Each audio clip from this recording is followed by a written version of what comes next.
up, everybody? Welcome back. Happy Skews Day, Pete. It is November 28th, 2023. I'm Trae. This is my mustache. That's Mark and his beard. What's up, Mark? How you doing? None, buddy. I'm going to talk about school vouchers, specifically in your Mhm. state of Tennessee, but also like how it's been tried and it's failing around the country, and we're still pushing forward with it anyway because reasons. Yeah, I was Um, hoping I texted you earlier today without knowing what you plan to talk about and suggested this topic. And the main reason is because I know Tennessee's up to it. I know just because Tennessee's doing it, I know it's some bullshit. And I've since looked into it and understand some of the reasons why, but it's one of those things where if you just hear about it just on a very superficial level, it sounds like, oh, well, that sounds like a nice thing to do or whatever. And then you dig into it. And of course, it's all bullshit. So we'll get into all that a little later. yeah. Before we get to the show, a couple things. My my friend Elizabeth, who watches the show sometimes, I guess, but hadn't seen our coverage of Queen Didulo. She just texted me today if I Mhm. was familiar with what the QAnon Queen of Canada is up to, and Canada, I was yes. like, I have not lately, but thank you for letting me know she's up to some shit. So she's back, baby. Queen Right. Didulo, if you're not familiar, during the height of COVID, declared herself the rightful ruler of Canada Uh-huh. and had her minions go around delivering cease and desist orders to police stations in Canada to stop enforcing COVID protocols. Her cult apparently moved into a small town in Saskatchewan called Richmond. It's a town of 150 people. So you can imagine what it would do to a town of 150 Yeah. people to have like 30, 40, 50 psychos moving in Right. town. Yeah, that's rough, dude. Like, yeah, Yeah. town where So everybody I'm from a town of like 7, 800 and everybody already knows everybody. I can't imagine 1/5 right. of that getting overran by 50, cultish lunatics. That's tough. That fucks the potlucks all up, you know? Yeah. So they moved into an abandoned school that had been bought by a guy who it turned out to be a follower of hers, but originally planned to turn it into a weed grow. So they moved to this abandoned school Yeah, and are just classic squatting cult it. stuff, I feel like, Yeah. And they were doing rituals in the school auditorium. They were like, they have these bizarre religious rituals involving a made up currency that Queen Dadulos declared the official currency of Canada. Uh-huh. Anyway, so they called a fire marshal on her there and got him kicked out because somebody had noticed they spotted a heater propped up against a propane tank. Which my thing is like the solution to your problem is right there. Yeah. Like just let nature run its Just let course. them These do it. morons. Yeah, right. Yeah, let Yes. them Darwin Award themselves. Why not? Well, I was gonna say, we first brought this up, it's why you people like this come up, she's come up a couple times. I feel like the first time was like the height of COVID, so like 3 years ago at this point. Mhm. And people like this will come up and you're like, "Damn, that's wild. That's a wild person." Then like you just go on with your life, but unless they're dead or in jail, that person is out there every single day Mhm. still being insane, right? So like imagine what all she's been up to or what all's going on. Like you hear about them and then you forget about them, but like no, she's still out there crazying Yeah. it up. It's wild to think Yeah. about. Her followers bought her a couple of RVs that she kind of stole, and it's like, okay.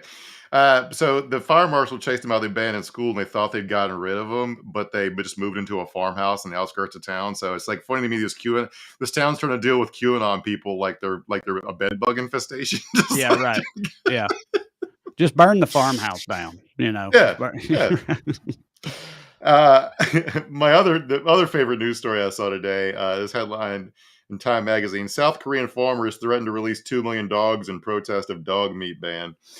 Uh, I didn't know people were still. I mean, obviously you've Nope. heard all the hacky racist Yes. jokes from the 80s Right. and 90s about Asians eating dogs and stuff.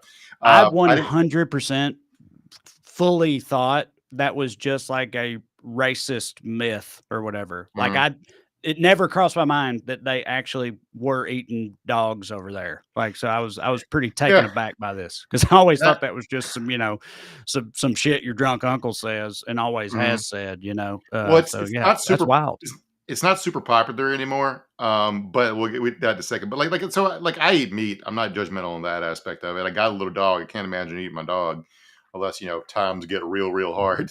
But I people have pet cows and they eat steak, and people have pet pigs and they eat Yeah. bacon. So it's not like I mean, right. I I'm mean, I not think moralistic about it. aren't pigs like ostensibly they're like just as smart as dogs, right? I mean, it's one of those things where it's like really it's kind of just arbitrary. I know how insane this sounds to some people, big dog lovers and whatnot, but I mean, it's true. Mhm. Like No, it it's is kind of totally. arbitrary, the things that we're like totally cool with eating versus the things we're not. Because again, if pigs are just as intelligent as dogs, then what difference does it make? It's just that bacon hits that hard, so that makes it May- different, you know. Maybe So dog hits. I don't know. I'll yeah, never right. find out. Could yeah.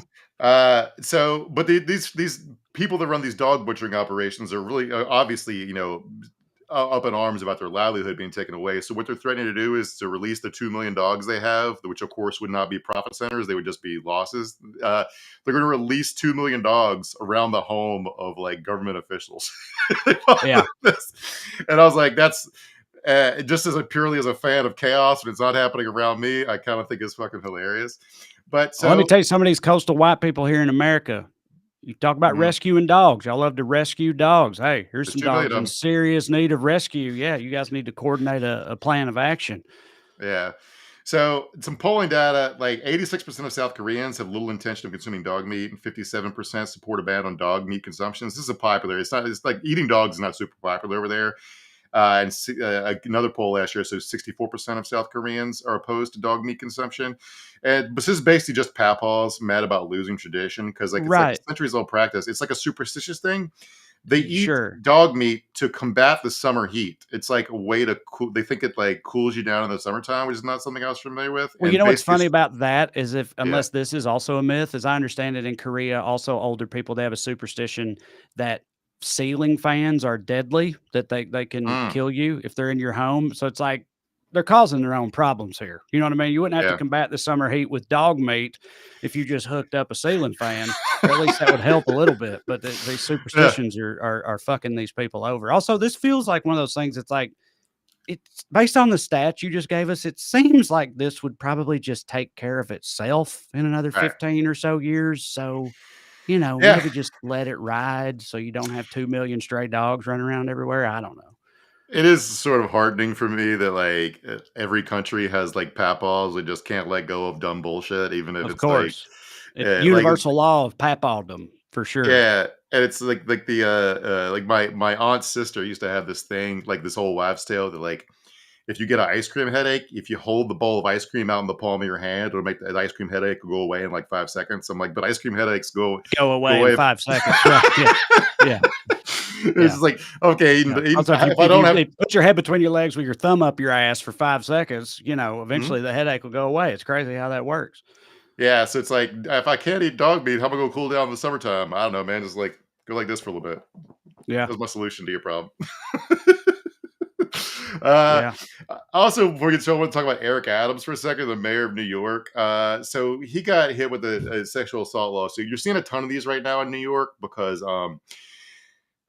New York passed a law called the Adult Survivors Act that sort of suspended like statute of limitations for a year in the wake of Me Too to let people like get justice for long ago assaults. So that's what Donald Trump was sued under by E. Jean Carroll.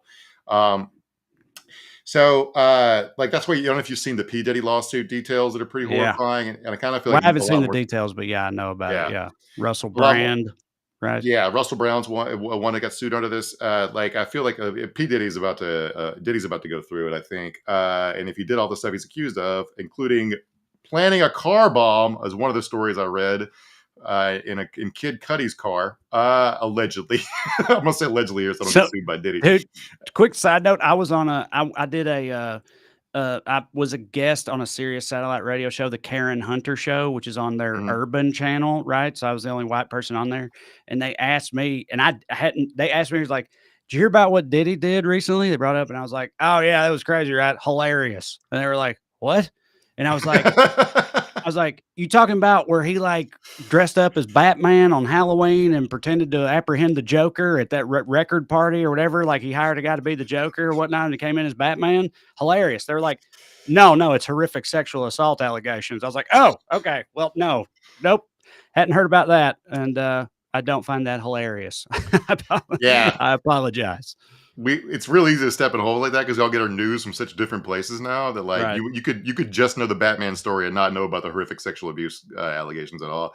Right. But Well, they wrote it Adams, off as me being a white guy, which I was told I went with. I was like, "Yeah, that's uh, it." They were like, "Yeah, yeah, when in the black community, we're all keeping up with Diddy, but I guess you guys haven't gotten the news yet." And I'm sitting there knowing that like you and most white people have, it's just me. But I was like, "Yep, us whites, we don't keep up." Uh, So Adams, like his denial, like I don't know why guys do this. But his denial is like, I don't recall ever meeting this person, and I would never harm. Well, first of all, I don't recall ever meeting this person. I'm no public relations strategist, but I would not do that because the next thing that happens is immediately a picture of you two together at a party in like yeah, 1995. Whatever. right. But like, Yeah. he also said, I would never harm anyone in that magnitude. So obviously, Hmm. he's saying there's a degree to which he would harm people. Right. So Yeah. Eric Adams should not talk in public. I don't know if you've ever listened to like his Yeah. He's go-to wild. saying is my haters become my waiters when I sit down at the table of success. He likes to say that over and over and over So, again. dude, first of all, it's tough for him because he doesn't have the card to play pleading not guilty by reason of being Italian, right? Yeah. The way that Cuomo. Cuomo did. And Yeah, speaking yeah. of Cuomo, what the fuck is up with like New York politicians? You know what I mean? It feels like they're exclusively crazy. I mean, it's like because I feel Mhm. like New York's it's obviously a wild place and a big city, but it's wild that they only Dude, elect lunatics eh, apparently. Like it's being a odd. big city mayor is basically just signing up to be the most hated person in a town. I cannot think of a popular big city mayor in America right now. But New York, especially, like they might never have a normal mayor again. Like their last four, you got Rudy, who did weird bits where he dressed in drag like Marilyn Monroe and announced he was divorcing his wife at a press conference before he told her. Uh, and he was a national joke before 9/11, then treated as a hero after 9/11, then became a national joke again for reasons that we're all familiar with. You got Michael Bloomberg, who made a signature issue trying to take away everyone's like extra large sodas. You got Bill de Blasio, who murdered a groundhog on live television at a Groundhog Day celebration. And then immediately after leaving office, announced him and his wife were opening their marriage, which do it if Yeah, you want to, but leave us out of it.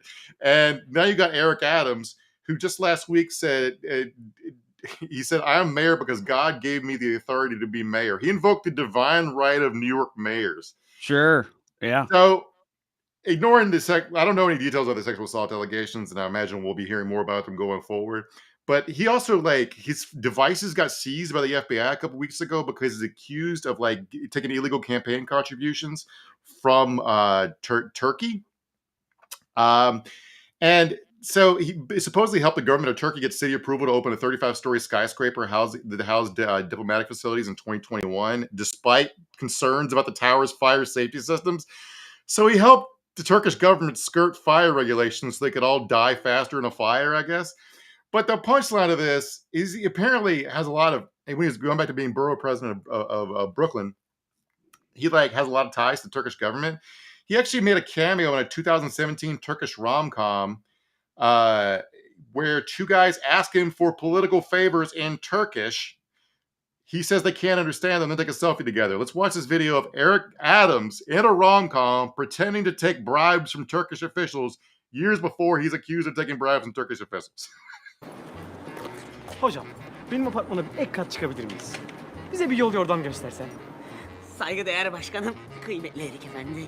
Alt sokağa bir dönerci dükkanı açalım dedik, kıçımıza kaçmaya yılan kalmadı. Sizden ruhsatını rica edebilir miyim? You So guys are from Turkey. Brooklyn loves Turkey.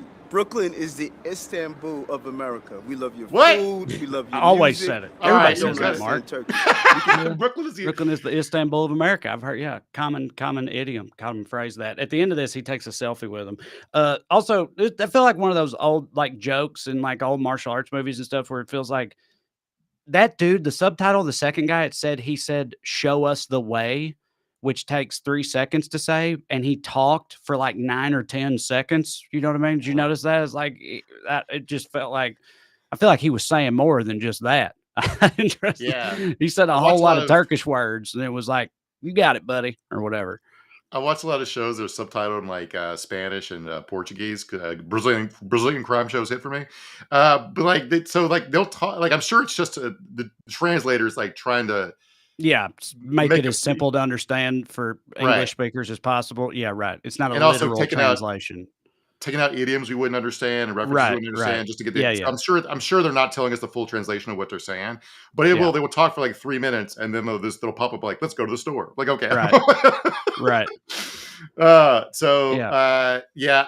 Eric Adams sucks. And like 3 years ago, people were acting like he was obviously the next Democratic nominee for president, and he's corrupt and stupid and venal and a bad mayor. And Yeah. I don't know the truth about the facts, but if he goes to jail, I will enjoy that. So let's get. So I do want to say quickly, this was a while ago now, but you were on one, so I just let you keep going. But when you were going through all the recent mayors, you were like Giuliani, right? Did all the Giuliani shit. De Blasio murdered a groundhog and then did some wild sex stuff. Eric Adams, sexual assault, whatever. And then Bloomberg, you're like, this dude tried to take away big gulps, right? And then you just kept going. Like, I feel like Bloomberg, if he was listening, was like, well, that doesn't feel entirely fair. I don't know if No, but but he's a mega billionaire, so like he's got to be, there's got to be other shit. Oh yeah, for sure. But like also Yeah. he didn't need to be corrupt. Like he needed to be corrupt in the normal bargaining for votes way. But because he like you said, he's the billionaire. He didn't have to like take money to try to be able to eat out at nice restaurants like Eric Adams does. Right. So yeah, he did other. I mean, like stop and frisk, all that shit was going on.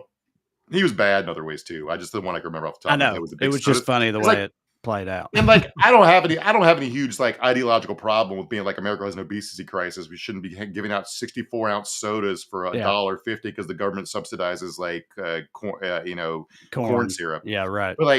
But like also it just makes Democrats look stupid. It looks like nanny state bullshit. Like so Absolutely. if you can't do it, don't propose it. I'm actually that's one of the, I've thought before that like that might be the thing I'm the most, I guess, conservative about is that type of stuff. Cause like I agree, it does feel like nanny state shit. And I'm a big proponent of like personal responsibility and when it comes to that type of shit. You know what I mean? I don't think if we're supposed to be a free country, we ought not be telling people they can't, explode in proportion because they like 64-ounce drinks. Like, that's on them. They want a mega Mountain Dew, let them have a mega Mountain Dew, as far as I'm concerned.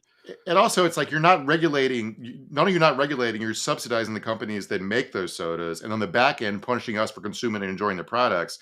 My thing is like, yeah, the government should not make it illegal for me to have a flavored vape because they think it's going to give me cancer. While it's legal for a corporation to dump chemicals in a river that give me cancer. Preach. Like, preach. Do one or the other. Absolutely. 100%. Yeah. I'm with you 100% on that. All right, let's get into it. Producer Matt is with us behind the scenes, pulling the strings. This is Weekly Skews. Before we continue, I want to do a couple quick reminders for you. Number one, if you'd like to see me perform stand-up comedy live in the flesh, and you should, go to TraeCrowder.com. Check out the tickets to the upcoming shows. I'll be in San Francisco this weekend, Lowell, Arkansas next weekend. Then me, Corey, and Drew will be together for our Christmas shows, our annual Christmas shows at Zany's in Nashville. Always a great time. And I've got 2024 dates up. You can see them there. Florida, Charlottesville, St. Louis, Indy, Washington, D.C., Richmond, Virginia Beach, and we're adding more all the time. So go to TraeCrowder.com. Check it out. Also on TraeCrowder.com, you can find a link to me and Corey's book, Round Here and Over Yonder, a comedic travel guide. The link on my website is to the actual book, but right now Audible has half off for their audio books as a Cyber Monday deal. It lasts for the next week. So you can go to Audible and get the audio book that me and Corey read for half off. Pretty sweet. Lastly, if you enjoy this program and would like to show your support, you can do so by signing up on Patreon. $5 a month gets you access to full-length bonus episodes. Last one we did, I think, was about moral panics. We got another one coming up soon. And we do 2 a month. It's a lot of fun. We cover things we don't get to in the regular show or things that happen in between, just stuff we want to talk about. It's a lot of fun, but also you can support the show in the process while getting some more skews in your life. So go to weeklyskews.com/more. or go on Patreon and look me up. Either way, you'll find it. Make it happen. All right, we appreciate it. As we mentioned up top, we're going to be talking about school vouchers. We already covered all that, why it seems all right, but is bullshit. We're going to get into the details of that in a little bit. But first, we begin with the Daily Dumbass. Matt, graphic, please. Tonight's DD, the media, for talking about actual crimes instead of adults fucking each other. Matt, let's hear this clip. This is George Santos, naturally. Congress, reporters don't care to write about adultery anymore. And trust me, there's been plenty in this Congress. And nobody writes about it anymore because George Santos is here. They should look at it this way. Look, with George being around, a lot of this shit's going to go under the rug because none of the reporters write about it anymore. And if it does, it ends up getting like some inner obscured column somewhere in the newspaper. It's not front page like it used to be. Members of Congress have resigned or have been ousted from positions of power for cheating on their spouse in the past. Now, that's nothing. Nobody cares. George Santos is here. So just putting that out there because I think it's relevant. I think it's really relevant. And one thing that I bring up, and I do Classic want you to go narcissist. The whole it's like, oh, they're not gonna do that anymore because ever since I showed up, it's all about me. But like, Right.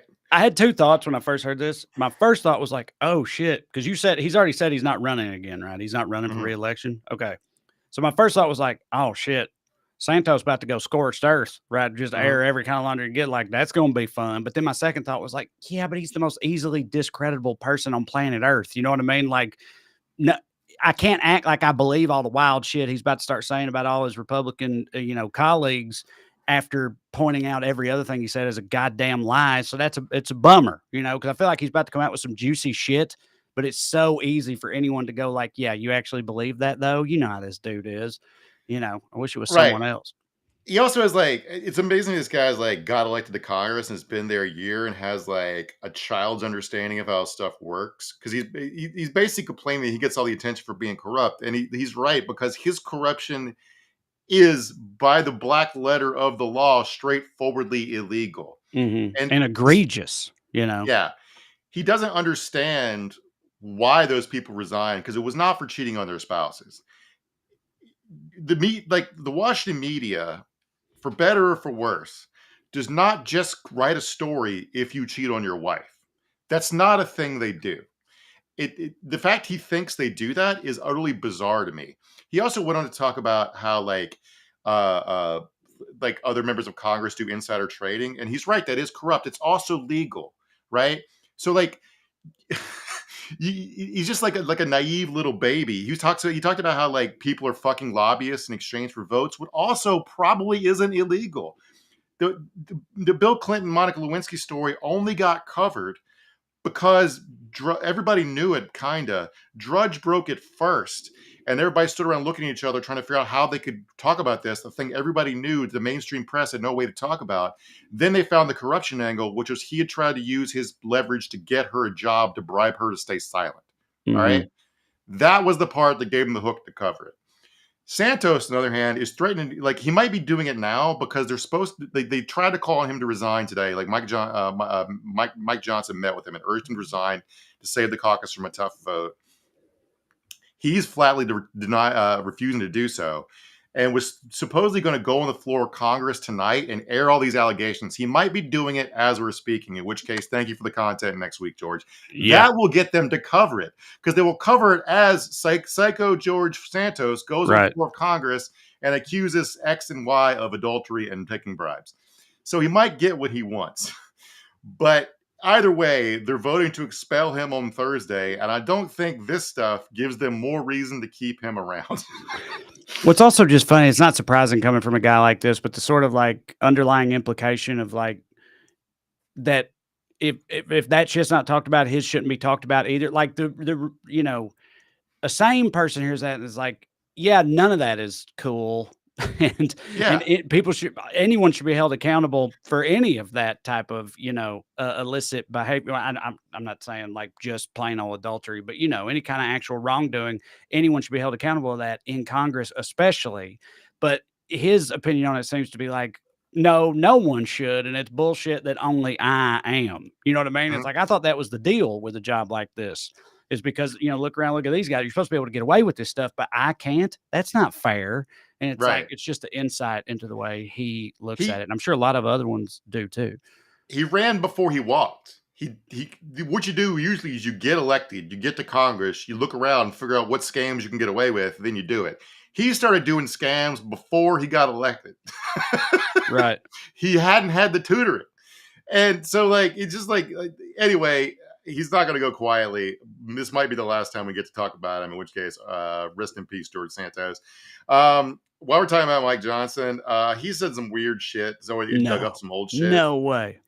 He was talking about trans Is it people, sex related? Yes. Sure. He basically said in a radio interview that people shouldn't be allowed to be trans because him and his friends would have pretended to be trans in high school as they go in the girls' locker room and look at the naked girls. That feels like a confession, Mike. And it's not really the way things work in the real world. But I did want to, like, after we talked about moral panics, I was thinking on the Patreon episode, I was thinking about it because I don't know if you remember, we talked about it. The way the experts describe as the first step is labeling creating what they call a folk devil, right? Right. It's like you take a small group of people, exaggerate their power and numbers and importance, make them out to be bad, and then target them. Right? It's sort of like they can be a fake. They can be a fake group, but they can be real, like trans people. I saw some numbers that fucking astounded me about how successful this PSYOP has been to a degree. There's a recent public polling that asked Americans to guess how many people they think are trans in America. Mm-hmm. And the median response among all the people who took this survey was 21%.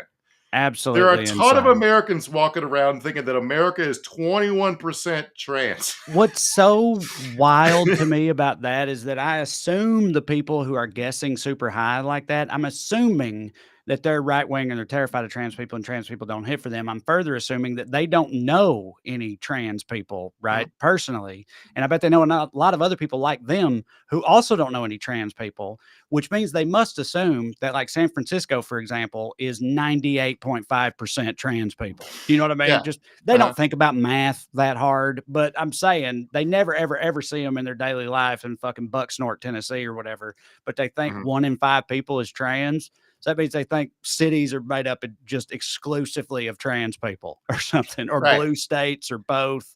You know, it's wild. America, by the way, is 13.6% blacks. They think there's like 160% as many trans people as there are black people walking around America. And by the way, according to this survey, the number of trans people in America is about 0.5%. So about 1/42nd of the number of people said in this survey. I've seen other numbers as high as 1.6%, and also it's a little bit higher by generation as kids get more socially liberal with this stuff. But the closest group of people I could find to the 0.5% is Native Hawaiian or Pacific Islander is 0.3%. So roughly about as many trans people in America as there are Native Hawaiians. All right. Mm-hmm. But like the thing that I found amazing to me about this is we know from the last couple electoral cycles where they failed fear mongering about this stuff. And Republicans have kind of, except outside of women's sports, have kind of stopped talking a lot about it, even though unless they're like really protected right-wing districts. But it's like we know it doesn't work to like move people's attitudes, despite the fact they've gaslit people into thinking that more than 1 in 5 people is. So the propaganda part worked 70% of the way, and then everyone stopped caring. Yeah, it's just the funniest fucking thing they did to themselves. It's like, god damn it. Oh fuck, it's so weird. So also today, Hunter Biden, James Comer called Hunter Biden to testify in his whatever sham impeachment investigation. Yes, and Hunter said, "Okay, all right, that's fine. I'll do that." Which I imagine they did. They could not have expected that. I feel like they had to expect him to do what they always do, what Jim Jordan and everybody has always done. You know, duck a subpoena, using ducky and all that. So you know, that had to. So, but he basically said, "I'll testify, but at a public hearing, so you can't lie about what happened and what was said." Fair. Like, I mean, right. Every single American should want every single hearing like this to be public. I cannot imagine what kind of mental gymnastics you have to go through to make an argument that they shouldn't be. Like, why? Why could you possibly argue that they shouldn't be public? So the argument is they want to be able to lie about it. And by the way, I'm not exaggerating about that. Yeah. Former sports anchor, I think this is Michelle Tafoya. It is Michelle Tafoya. Former sportscaster Michelle Tafoya turned right-wing grifter, got the talking points, and that's explicitly what she said. If you don't believe me, check it out here. Yeah, that would be interesting. But I agree that I prefer hearings to be done behind closed doors because I think that they actually get to the heart of the matter and they get some truth and they can ask questions without preening for the camera, without all the grandstanding. That is my preference.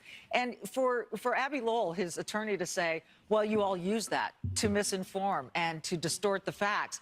Well, you know what? You can do that too, Abby. After he comes out of his closed door session, you feel free to knock yourself out and you can distort too. I mean, it's a silly argument. See, that's just like I said earlier about Santos. Like his outlook on it is like, no, we should all be able to get away with it, and it's bullshit that I can. It's a similar thing here where she's like, yeah, we're gonna lie and twist the truth or whatnot, but I mean, you just do that too. Why would you not just do that too instead of like? How about the truth just comes out? Or like people are allowed to see Can't the have that. truth. Like, yeah, it's so insane. I'd wondered because I'm a huge football fan, and every now and then I'll wonder what happened to Michelle Tafoya. I knew she went right wing, like, and lost her job as a football person, but I didn't know she had parlayed it into Fox News stuff. I'm not surprised, but yeah, hadn't seen her in a minute. So Yeah, a few ESPN personalities have tried that recently. It's a very, very weird move, and he got a great job. right. Yeah.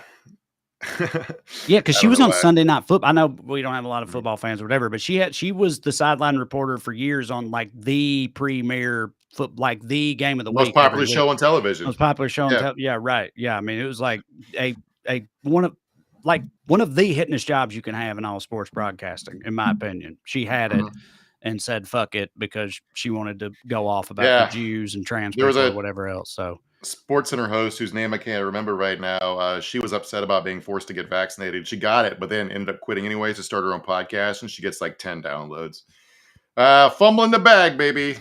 All right. yeah. What is next? Yeah, sure. All right. Honorable mention for Daily Dumbass. People who are asking questions when it's me who's asking those questions. Not me, This but is this so guy. funny. Go ahead. Yeah. The oldest president in U.S. history also continues to face questions about his age, even here in Nantucket. Mr. President, are you too old to be running for re-election? Stupid. Why is Donald Trump beating you in the latest poll? So, if you can't tell, that is the voice of the man giving this report. So, yes. He's continuing to face questions. Smash cut to me asking the question. Yeah, right. He's like, so some people are asking, you know, Yeah. and it's like, what people? Well, for example, me, I've been asking, you know. It is so funny. It's like if I screamed to Donald Trump, "Do you have diarrhea in your pants, sir?" And then Lynn turned and was like, Donald Trump is continuing to face questions about whether or not he has diarrhea in his on pants. Fox News, on the #1 most popular cable news network. You know what I mean? Right. If that happened on that network, you know, because that's the important context. Like people, millions of viewers here continues to face criticism for his age. It's just this dude saying a thing that he did. It's so ridiculous. It's like breaking news. Joe Biden. Joe Biden's old. We all fucking know it. So I want to talk about this story. Kraft sued some giant egg producers, and successfully convinced a jury that egg prices, which are all led to believe was the fault of I don't know, woke people or Biden. Joe or something. Biden. Eggs and gas was 100% Joe Biden. Mark, where you been? They got busted for price gouging. So Kraft's going to get some. I guess they take eggs to put in all their other foods, their food goods. So they haven't arrived at damages yet, but they did remind me that like these people have obviously been price gouging with under cover of inflation, and of like course they've been saying it on their earnings calls, and I don't know why that's not a major scandal to break through in the news. I know. And that's the part where I do want to be critical of Joe Biden, because he could have come out and used the bully pulpit of the presidency to point out these incidences of people being price gouged and corporations pretending it's inflation, when really it's just pure free profit, and they realize they can just jack up prices and blame it on the government. But also, we talked about this when it comes to gas prices in Saudi Arabia. Do you really want to let these people pick the president? Do you know what I'm saying? Like, they can manipulate prices to decide who's president every 4 years if they want to, if we're all going to be this big of a suckers. But Joe Biden absolutely, like Bernie and Elizabeth Warren have both been beating this drum about corporations price gouging us on the cover of inflation. And that's the one big thing that Joe Biden could be doing to make a better case about like what's actually going on in the economy and who's actually the bad actor here and who's at fault. The another thing you could do is like the Fed keeps raising interest rates to fight inflation, even though inflation has been brought down. And like you really do is much of a pain in the ass as inflation is, you absolutely do not want deflation. Deflation is way worse than inflation. And that will lead to stuff you imagine like happening in like what we imagine happening in like, you know, developing world economies. Zimbabwe, where they were printing billion-dollar notes and stuff. Right. So one thing, when Jerome Powell and the Fed were raising interest rates under Trump, he threatened to fire them. That would have a huge break in norms, but the president can do that. Usually just let them serve out 10-year terms. Biden should absolutely threaten to fucking fire the Fed for jacking up home and car prices constantly to fight a battle they already won. And like that's the thing that's that's really frustrating. Like he could absolutely do that. He won't do it because of the norms, but that is where he's fucking up. I do want to say like the ceasefire between Gaza and Hamas has been extended. It's not a perfect ceasefire. People take pot shots, keep violating it. Israel's still sniping people with quadcopters. I don't know if people are like they have like quadcopter drones with sniper rifles on it, which is like frightening. The existence of that type of technology, we really are away from doing war with robot dogs. Like For sure. It's right around the corner. Yeah. I kind of believe that DARPA already has those. Like robot dogs or robot panthers or whatever. Like I bet they have kill bots, fully functional kill bots. That's yeah. A 4-year-old American hostage was returned. Thank God.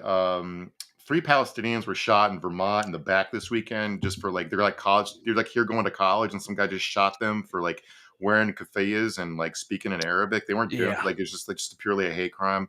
And I just want to say I can't. I'm not sure how to judge in foreign policy stuff. I tend to give presidents a bit of a leeway, except when you're up to the limits of stuff like starting an optional ground war in Asia. Do you know what I'm saying? If you want to talk intelligently about how you should fight a war in Afghanistan, you got to know about what is it called, the Dardan Line, and the history of the partition of India and Pakistan, and how the different tribes relate to each other. I don't have to know shit to be like, that seems like a bad idea. Let's not do it. Right. So so I don't know how to give people credit for stuff that hasn't happened yet, but everyone seems to be settling down a little bit. Iran told Hezbollah to knock it off. Us and Iran stopped taking pot shots at each other. Houthis have gone crazy. They hijacked a couple of ships, including one American ship. So that shit's got to correct the fuck out. But I was really scared about my nephew being drafted to go fight in Iran 3 weeks ago, and that fear right now. But the main thing is I can't believe how dumb people have been out loud about all this shit. And I just want to say the metaphor I thought of about foreign policies. I feel like people are always trying to forestall the apocalypse by bailing out a battleship with a plastic cup or something. That's why I tend to be a little bit forgiving about the broad strokes of stuff, because we have limited power in the world, even though we're the most powerful country in the world. But the people saying the dumbest stuff out loud, like Ben Shapiro posted, I think, the dumbest take in the history of the world the other day. He said the Palestinians would have kicked Jesus out of Gaza because he was Jewish. Be like, my friend Ben, do you really want to make your Christo-fascist followers think deeply about what they think the Jewish people did to Jesus? Right. Yeah. Yeah. It is fun. Yeah. It's there's two sides here. Right. Palestinians and Jews or whatever, and coming down the road, just imagine how badly the Palestinians would have treated Jesus, right? When the other they might have killed him. He might have ended up dead. Yes, and I'm not saying the Jews killed Jesus, but that's what they say, is that the Jews killed Jesus. So yeah, it is an odd point to make, right? Especially at Christmas time. The German government, I want to emphasize that, the German government the other day posted a statement saying that they were seeing anti-Semitism at unprecedented levels in Germany. Now, I'm not saying there's no anti-Semitism and it rising isn't bad. I think it's at least a little bit precedented, though. I think there's some precedent for anti-Semitism in Germany. Call me crazy. So what the fuck? Let's continue this ceasefire so everyone stops getting so aggressively fucking stupid. Yeah. We need to I want to get to the vouchers, but we have one last clip that I do want to watch just as a palate cleanser, if that's cool with you. So for a palate cleanser, let's see what Liz Cheney's new book has to say, among other things, about Donald Trump and Kevin McCarthy. And she writes, get ready, Cheney, Mar-a-Lago? What the hell, Kevin McCarthy? They're really worried. Trump's not eating, so they asked me to come see him. Cheney, what? You went to Mar-a-Lago because Trump's not eating? McCarthy, yeah, he's really depressed. Okay, so all right, first of all, wake of January 6th. So this is in the wake of January 6th, when McCarthy had denounced Trump when he had a spine for a minute and a half. Yeah. He apparently made Trump feel bad, so he had to fly to Florida to tuck him in and give him his binky because he wasn't happy. That's what I'm saying. That's what's so funny is, first of all, I very much doubt the veracity of this. I'm sorry that Trump refused to eat. Hard for me to believe. Right? I'm sure he has a McDonald's in Mar-a-Lago, right? Presumably, but also the idea that like Trump is sitting there like fingers or arms crossed in a huff, like, like refute. And then they like call him McCarthy. Kevin McCarthy's the guy who gets the call to come in. So Kevin McCarthy shows up and is doing the airplane stuff to Donald Trump. You know what I mean? Like, here comes the airplane. Woo, woo. It's just, what an absurdist hellscape we live in. Yeah. I just like Kevin McCarthy, doing the little airplane. Yeah. Here comes the airplane. Here comes the airplane. Yeah. To Donald Trump. Like the idea that it would be Kevin McCarthy who they needed to do that, and then him doing that, it's just also, truth is stranger than fiction. It's so ridiculous. But yeah, school vouchers. Been wanting to talk about this for a while. Well, I've been wanting you to talk to me about this for a while. So take it away, Mark. So I've generally assumed they were bad. I didn't really think they were this bad because, like, the thing is, like, so people who are in favor of federalism like to call the states laboratories of democracy because, in theory, it's like, okay, you got 50 different places trying 50 different styles of governance, and we see what works, and people can copy each other's ideas. States have been, deregulating this process and giving out school vouchers for like a while now, so we kind of got a good handle on what it looks like. And it's fucking awful. And despite the fact that it's awful, Tennessee is about to roll out, I think, the most expansive version of it in America, where basically in a couple years, every student in Tennessee, which is pretty unprecedented, will be able to have access to this program, which will, withdraw money from public schools to send one kid at a piece to a private school of their choosing, with questionable accreditation, and a lot of them are clear scams. Which we'll get into. So it's like you hear about it like on a surface level, like I said earlier, and it's like, well, what it does is it takes like Department of Education funding and it allocates it to, ostensibly, some of them say, lower income or children of need, and it gives them the opportunity to go to like a private school. They can pay their private school tuition with that, and like people hear that and they're like, oh, well, that's a nice thing to do. And then you might hear like I remember years ago when Bill Haslam was the governor, Tennessee became the first state in the country to make community college free for everybody, for every Tennessean, right? And that was a major victory. It's the last time I was proud of my state, right? So then you hear it's like, well, they're expanding it. They're opening it up to everybody. And if you don't look into it or think too much about it, you're like, well, good for them. But there's a lot of reasons why it's total horseshit and actually does not hit. So it doesn't hit for breaking those down. It doesn't hit for schools in general, the kids who get the vouchers, the kids are left behind in schools that have less funding, in America in general, because we have a generation of dumber, less prepared kids and schools that are crumbling. But just for so since 2021, Arizona, Florida, Utah, and West Virginia have created or expanded voucher plans. And here comes Tennessee. And here's a fascinating part about this. So Bill Lee sent out to his party, the Republicans in the state house, that he was going to propose this and what their talking points should be. And some Republicans apparently tried to stop him from doing it by leaking this horrifying plan. So it doesn't even hit for the entirety of his caucus. What this would do is it provide funding for students to attend unaccredited private schools with little track record of success. I'm quoting from, by the way, I just want to shout out our hero, Phil Williams. Yeah. From News Channel 5. He's the one who got this leaked copy of Bill Lee's plan. So fucking real deal Phil, buddy. Real deal Phil. Yeah, he's a G.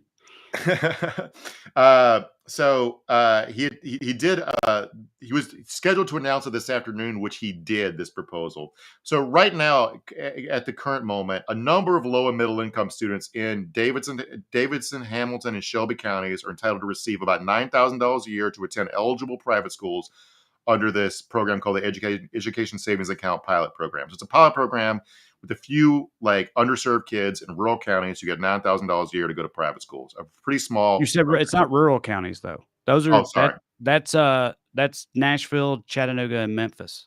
Oh, my bad. So they're doing the bait and switch where they're saying they're helping underprivileged kids in urban counties. Well, that's the main reason. Yeah. My first recollection of hearing about school vouchers was with Betsy DeVos when she became the Secretary of Education under Trump. And it became a thing. I never heard of it before. And I remember when I first heard about how it's supposed to work, it's like, well, it's to give kids money so they can go to private school and not public school or whatever. And my first thought was I'm from Clay County. I literally do not know where the closest private school is to my hometown. It's at least an hour plus away. Right. Right. Well, you said earlier, some Republicans in the state house don't like this. I have to imagine they probably represent super, super rural districts or something because I just don't understand. Just from that alone, like rural people, as always, getting fucked more than anybody by any given Republican policy. But yeah, this one's like, to me, that's like immediate before any of the other bullshit, about it, which there's plenty. Just that alone, it's like, well, that's not an option for a lot of people. Right. I don't understand how that's supposed to help. Just they're already underfunded, dude. My school shut down for a while a few years ago because of budgeting issues. When I was in school, I was not bragging. I was in gifted, and gifted is under the special ed umbrella. I was in the same class. I was actually in special ed for those gifted classes because special ed and gifted were in the same classroom with the same teacher, and we did the same work for budgetary reasons, right? So I got like 100 in like AP science or whatever, but really I was like making straw towers and molecules and stuff. That's so fucking funny. All right, so the tiny 1A school in Clay County, Tennessee, and I'm saying the last thing that needs to be happening is that we need to be taking money away from the public education budget, in my opinion, which is what this is for.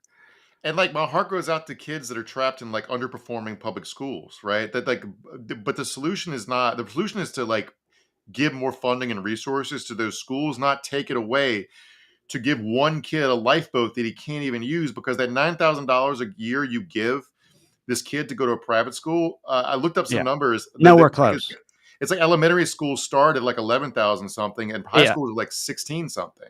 Yeah, so like the hidden private schools in Tennessee, which they don't even take the voucher, they don't participate in the voucher program. First of all, but it's like $30-something thousand a year for tuition in those schools. So this 7, 8, 9,000 sounds like a lot. I mean, it is a lot of money in a vacuum, but it doesn't. If you're dead broke and they give you 70% of the cost of tuition, you still are not going to be able to come up with the other 30%. Right. So it's like it's an empty gesture. And the good private schools don't take the vouchers is an important element of this. Yeah. Because money finds a home, right? So if the good private schools don't want the voucher kids because you don't want them dragging down like the test scores or whatnot, or just don't want the riffraff around, like, and they're entitled to reject whoever they want. They'll reject special needs kids because they don't want special needs kids around. This is why you need public schools who can't turn people away. Right. But people fall through the cracks, and the government has to step in and prevent that from happening, which is, that's what public schools are for, in addition to other things. And that's why I just can't believe there's any support at all for basically gutting public schools. I especially can't believe that it's such a huge, trendy policy on one side of the political spectrum in this country. Is crazy to me. I mean, obviously they just don't like public schools at all. Like Betsy DeVos, who's sort of behind this push nationwide still, even though she's not Secretary of Education anymore, she calls public schools government schools. Like they're government indoctrination. Which, I mean, we do the Pledge of Allegiance. Of course, they're government indoctrination centers. They're government school, but like she calls them government schools to like vilify them as opposed to like just being a public place. Well, I think that's a lot of it with them too. Is I think that like another narrative they have going is that these schools are centers of wokeness, woke indoctrination. But it's so funny me thinking about Salina High School or the schools I went to, like thinking that those were like woke bastions. Hilarious. They're the total opposite. And I'm sure any rural school district in Tennessee is the same way. But anyway, it's centers of woke indoctrination, right? And so it's like this allows them to get kids out of there and go to Jesus schools. Because also in Tennessee, most of the private schools are Jesus-y, right? And so it's like it's that also don't hit. That's another part of it. So like that's not just Jeezy schools, because like I had some of my best friends in college went to Catholic high schools in Richmond, and they were smart. They got a good education. There are good Jeezy schools. Yeah, some of them are good. Right. It's like a hospital. Some of the hospitals, St. Thomas or whatever, they're like Catholic hospitals and stuff, but they're super legit hospitals. Some of the schools are like that too. Yes. But like Trae said, that the good schools won't take the vouchers and money's going to find a home. That's why they're expanding the program to unaccredited schools. So some hustler can open a fake school. And I covered I covered education for a little bit when I was a reporter in Texas. This happened a lot. You start a charter school with no experience or accreditation. You take a bunch of money from people, and then it's out of business in 3 years, and the kids didn't learn shit. Right? That's a lot of this. That's where the poor kids end up. But let's talk about where the rich kids end up, because before we get to that, because first and foremost, the people that use these, 75% of them are already in the private high schools. That's how the private high schools get the voucher money. Is you're already in the hidden private school, and you get free money to the Right. government to send you free money to your house where you're going to invest anyway. These are well-off suburban kids, which It I'm not hating on well-off suburban kids. I'm just saying they don't need the money. Right. Uh, It's like it's obviously not corporate welfare, but it's like, it's like when a bunch of people that didn't really need it got like the PPP loans and never paid them back, and then they bitch about student loan forgiveness or that sort of thing. Same thing. It's like, why isn't this socialism? Why ain't this bad? Why ain't this a handout? It's all of those things. It's just that it's going to like primarily well-to-do suburban people, and they're like, well, no, but see, I'll use it responsibly. See, that's why it's okay that I get it. Unlike this, trailer trash who would waste it all on booze and stuff. they're going I'll to spend do it the all right on thing. they're going to spend it all on drugs. Whereas It's I'm better gonna that spend I on have coke. it than the government have it, really, because the government's Yeah. irresponsible too, and I'm a responsible, God-fearing, red-blooded Christian American, so I'll make good use of it, and that's what makes it different. Which is The poor complete are just going to horseshit. spend it on mind-altering substances, whereas I am going to spend it on my cognac collection. So what are the kids who like? So those are the kids. The 75% of the kids who are already in private school the parents just get free money from the government. All right. But what about the kids who do leave public schools with the vouchers? Here's some data here. Some of the largest test score drops ever seen in research. In a record of research between, I don't know how to judge these numbers, what the evaluations mean, but the numbers thrown out here are negative 0.15 and 0.50 standard deviations of learning loss. Like I said, I'm not a parse that, but the expert said it's on par with what the COVID-19 pandemic did to test scores and larger than Hurricane Katrina's impacts on academics in New Orleans. And like Trae said, that's because they hit in private schools, turn away these kids. And instead, the typical voucher school is a financially distressed subprime private provider, often jumping at the chance for a tax bailout to stay open for a few extra years. These are just straight up scams. And now we have I'm not hypothesizing anymore. Like, you ask, what's the pitch here? What's the sale? Why do people fall for this? The selling points are all hypotheticals or lies. Now we have actual data here. In Wisconsin, 41% of voucher schools have closed since the program's inception in 1990. And that includes the number of pop-up schools opening just to cash in on new voucher payout. For those pop-up schools, the average survival time is just 4 years before their doors close for good. All right. Which is why these don't hit for educators, these programs. The Jackson in Tennessee, just the last couple of days, Jackson-Madison County School District voted to sue Bill Lee because they'd rejected a charter schools commission twice over for being like a failing rigged scam of a school sponsored by this libertarian think tank with a bad pedagogy is not the right, like a bad information to the school, not being able to teach kids.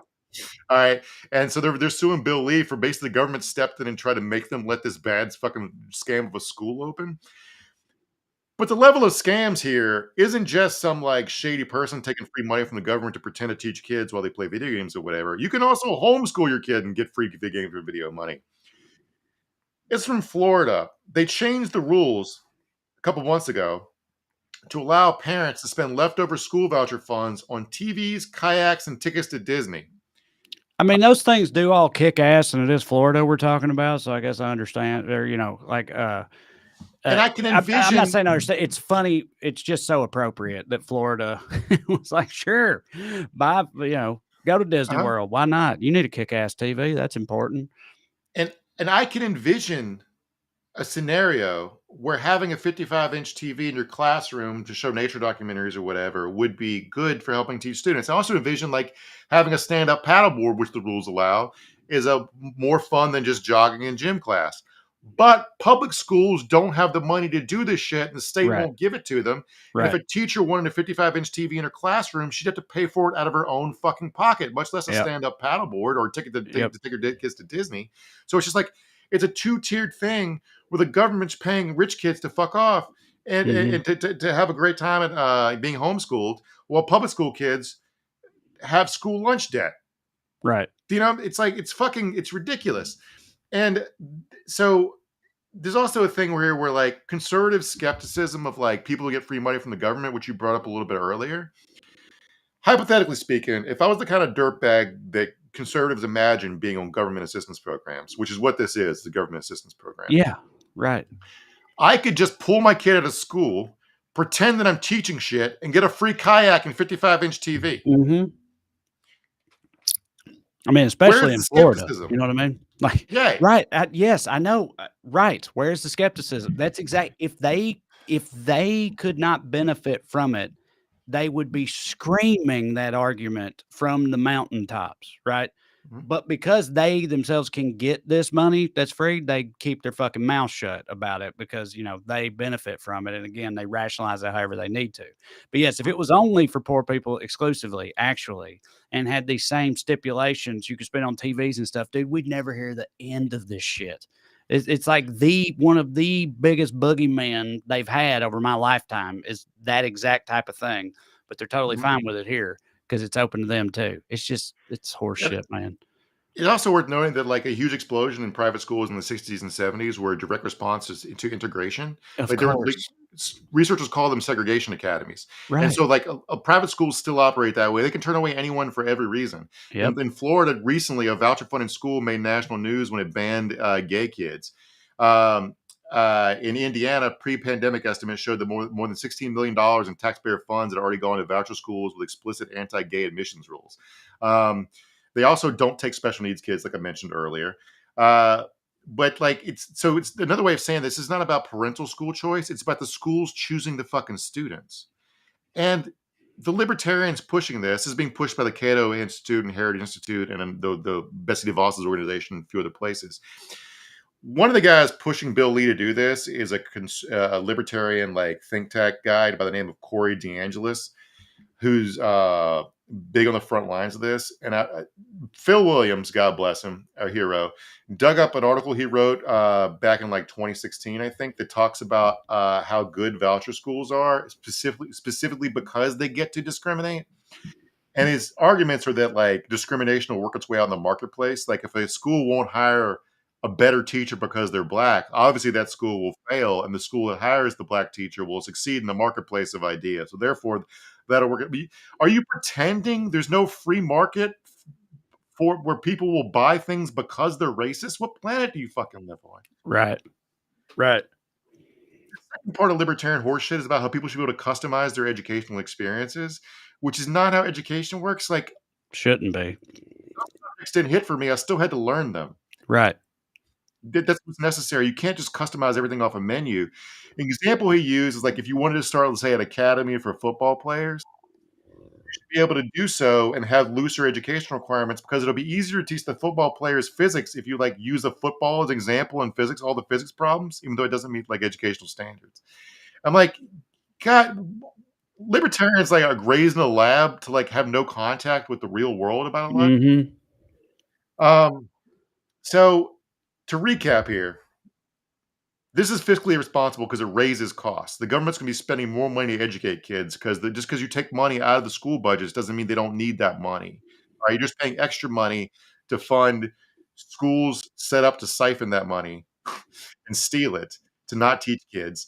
It's a huge transfer of tax dollars to wealthy families whose kids already attend private schools, already getting good educations, and incentivize unaccredited schools to recruit kids for the money while destabilizing school financing across the state.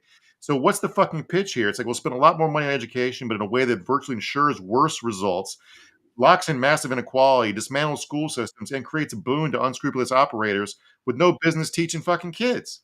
Sure, but no more wokeness and no more big government, Mark. You didn't think about that, did you? No more indoctrination. Get everybody in Jesus school where they belong. And and leave behind the people that need to be left behind. A lot of upsides to it if you're on that side. It's worth pointing out here that conservatives will not often say it out loud, but they fucking hate public schools. They hate them with the because they create educated citizens who don't fall for bullshit. Ronald Reagan explicitly wanted to dismantle public colleges because public colleges were where the anti-Vietnam resistance was organized. Yeah. No, dude, they education's super bad for them, and they totally know that. Listen, it's time to wrap it up, but I want to real quick. You're talking about libertarians. Have you ever heard the analogy of libertarians and house cats? Mm-hmm. So I think it'll hit for you. So the analogy goes, and I see it on the internet all the time. Libertarians are a lot like house cats. They are utterly assured of their own fierce independence while being completely dependent on a system that they lack the capacity to understand. Right, which I feel like is pretty accurate. And I'm a huge cat lover, big cat guy. That's totally how they are. The guy was quoting lives off right-wing wingnut welfare from a billionaire who pays a salary to spit out takes like that. He wouldn't survive 5 minutes in an actual fucking market economy. He's got no skills. Right. So but But all these are like thought programs. They don't survive contact with the real world because the real world's complicated and messy, and some kids need extra instruction and some kids don't. And it's like you can't, like, not everything happens in your whiteboard while you're just spitballing ideas. So it's just like, it's fucking drives me fucking crazy. Indeed it is. All right. Well, that was a fun episode, I thought. I hope y'all enjoyed it. Quick reminders, go to TraeCrowder.com to check out my upcoming shows, get some tickets, come and see me. Also, you can find a link on there to me and Corey's book, Round Here and Over Yonder. The audio book is half off on Audible right now through the end of the week. And lastly, if you like this program, you could support us by going to weeklyskews.com/more, or go on Patreon and look me up. $5 a month. You get access to full-length bonus episodes, 2 a month, and support the show in the process. The main thing is you keep coming back on Skews days. If you will, we will. We'll see you in 7 days. Love.